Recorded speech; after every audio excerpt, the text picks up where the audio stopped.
કેમ છો દોસ્તો? મજામાં? દ્વિતીય સત્રાંત પરીક્ષા તમારી 2026 ની આવી ગઈ છે. પરીક્ષાની તારીખ પણ તમારી પાસે છે 15/4/2026 અને બુધવારે તમારે ધોરણ 6 નું ગણિતનું પરીક્ષા લેવાની છે. તો વાર્ષિક પરીક્ષામાં ગણિતમાં રોકડા ગુણ મેળવવા શું કરવાનું? કાંઈ જ નહીં કરવાનું દોસ્તો. આપણે રાઈટ આન્સરની આ જે ચેનલ છે એના પર આવતા વિડીયો તમારે જોવાના અને પરીક્ષામાં 100% નહીં પણ 1000% પાસ થવાની ગેરંટી મેળવવાની મહેનત તો કરવી પડે ને ભાઈ. ચલો ત્યારે ઝડપથી જઈએ. પહેલા આપણા મોબાઈલમાં ગાઈડ એપ્લિકેશન હોવી જોઈએ. પ્લે સ્ટોર પર જઈને GUIDE લખશો એટલે આ સિમ્બોલ વાળી એપ્લિકેશન તમને મળી જશે, અથવા નીચે આપણે વિડીયોમાં તમે ડિસ્ક્રિપ્શનમાં મોર પર ક્લિક કરશો એટલે અહીંયા એક લિંક આપેલી જોશો. એ લિંક પર ક્લિક કરશો તો પણ સીધા તમે આપણી એપ પર પહોંચી જશો. તમારા મોબાઈલમાં જો આપણા બબલુભાઈ જોડે ગાઈડ એપ્લિકેશન છે, તમારા મોબાઈલમાં પણ ગાઈડ એપ્લિકેશન હોવી જોઈએ. એમાં તમે તમારું ધોરણ સિલેક્ટ કરશો, તમારા ધોરણના પરીક્ષા માટેના પેપરો સિલેક્ટ કરશો. ત્યાં તમને દોસ્તો PDF સ્વરૂપે વધુ પેપર પ્રેક્ટિસ માટે મળી જવાના છે. તો વાર ના કરશો, પહેલા રહી નહીં જાઓ છેલ્લા, એ હિસાબે દોસ્તો ચલો ત્યારે ઝડપથી જઈએ આજે આપણા મોસ્ટ IMP વિકલ્પો તરફ. રોકડા માર્ક કઈ રીતે મેળવવાના? તો નીચેના વિકલ્પોમાંથી સાચો વિકલ્પ પસંદ કરી ખાલી જગ્યા શોધો. ચલો પહેલું છે 9. હવે દોસ્તો તમે તમારી નોટ અને પેન પાસે રાખો અથવા કમેન્ટમાં મને જવાબ જણાવો તો પણ તમને ખબર પડશે કે તમારે કેટલા જવાબ સાચા પડ્યા છે. ચલો ત્યારે ઝડપથી જઈએ. હવે આમાં તમારે શું જવાબ આવશે? હું પ્રશ્ન પૂછું એ પહેલા તમારે મગજમાં જવાબ અથવા નોટમાં જવાબ લખી રાખો કે 9 દૂત્યાંશને દશાંશ સંખ્યામાં ખાલી જગ્યા લખાય. અહીંયા આપણને શું કહ્યું છે કે 9 દશાંશ, તો 9 દશાંશ એટલે 9 ને 2 વડે ભાગવાના એટલે કે 9 ના અડધા. તો 9 ના અડધા કેટલા આવે? A ના આવે, B ના આવે, D ના આવે. જવાબ આવશે C 4.5 એટલે 2 ચોકુ 8, 1 વધ્યો 0.47, 2 પંચા 10, 9 ના અડધા 4.5 જવાબ આવશે. એટલે દશાંશ સંખ્યામાં 4.5 લખાય. ચલો 0.1, 0.2 અને 0.3 નો આપણે સરવાળો કરીએ. 0.1 વત્તા 0.2 વત્તા 0.3, તો 3 ને 2 5 ને 1 6 એટલે કે 0.6 જવાબ આવશે. 0.6 એટલે કે B જવાબ આવશે દોસ્તો. 5.394 માં 4 ની સ્થાન કિંમત ખાલી જગ્યા છે, બરાબર. સોરી, 5.394 જવાબ છે અને એના વિકલ્પો છે A બરાબર 4 સહસ્ત્રાંશ, B બરાબર 4 શતાંશ, C બરાબર 4 દશાંશ અને D બરાબર 400.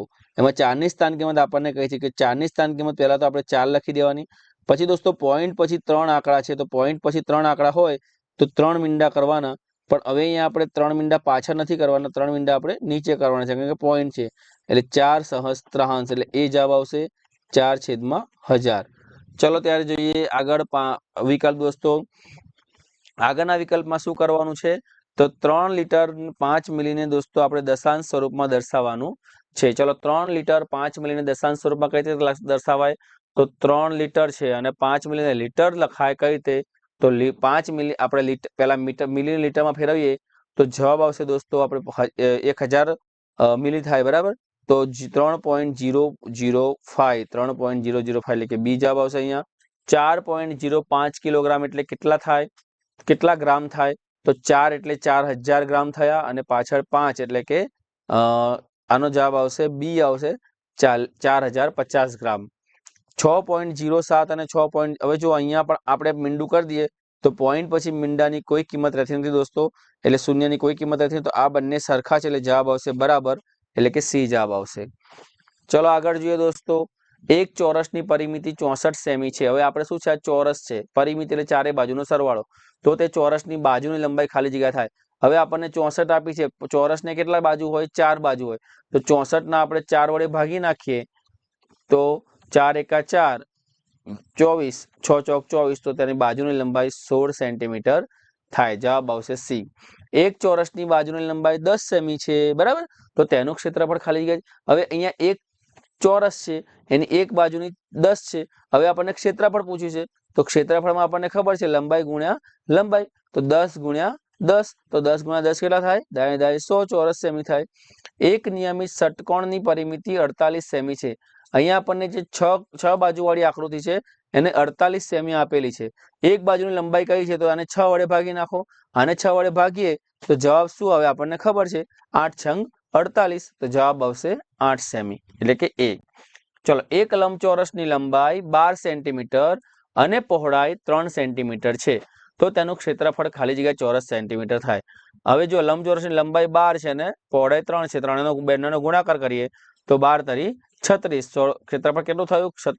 36 ચોરસ સેન્ટીમીટર થયું. એક સમબાજુ ચતુષ્કોણ ની પરિમિતિ 30 સેમી છે. સમબાજુ ત્રિકોણની પરિમિતિ, ત્રિકોણ છે અને સમબાજુ ત્રણેય બાજુ સરખી છે, પરિમિતિ 30 છે. ત્રિકોણને 3 બાજુ હોય તો 30ના 3 ભાગ કરો તો જવાબ આવશે 10 સેન્ટીમીટર થશે. એક લંબચોરસનું ક્ષેત્રફળ લંબાઈ ગુણ્યા પણ 48 ચોરસ સેન્ટીમીટર છે. જો લંબાઈ 8 હોય તો હવે આપણે 48 કરવાના છે, તો 8 ને કેટલા વડે ગુણીશું? તો 8 છંગ 48, તો પહોળાઈ કેટલી આવશે? 6 સેન્ટીમીટર આવશે.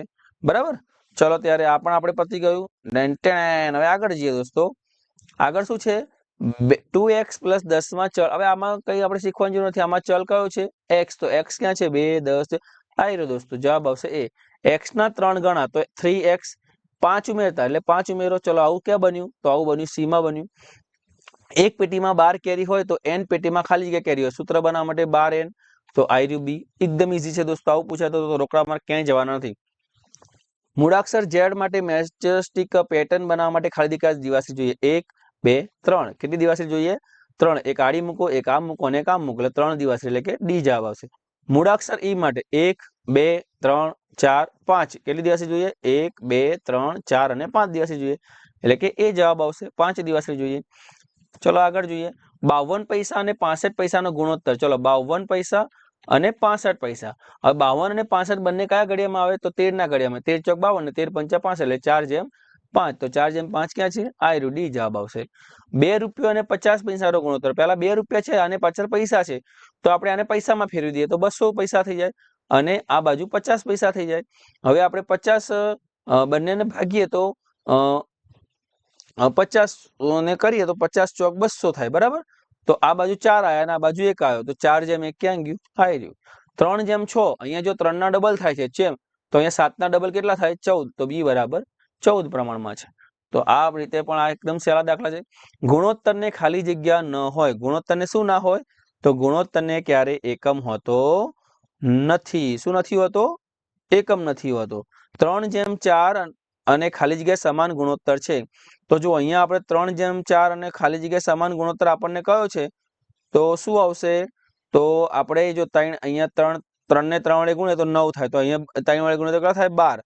આ 3/4 છે, તો 3 ને આપણે 3 વડે ગુણીએ તો 9 થાય. તો અહીંયા પણ 3 વડે ગુણો, તો અહીંયા 3 વડે ગુણીએ તો 12 થાય. તો 9/12 ક્યાં છે? આ રહ્યો સી જવાબ આવશે.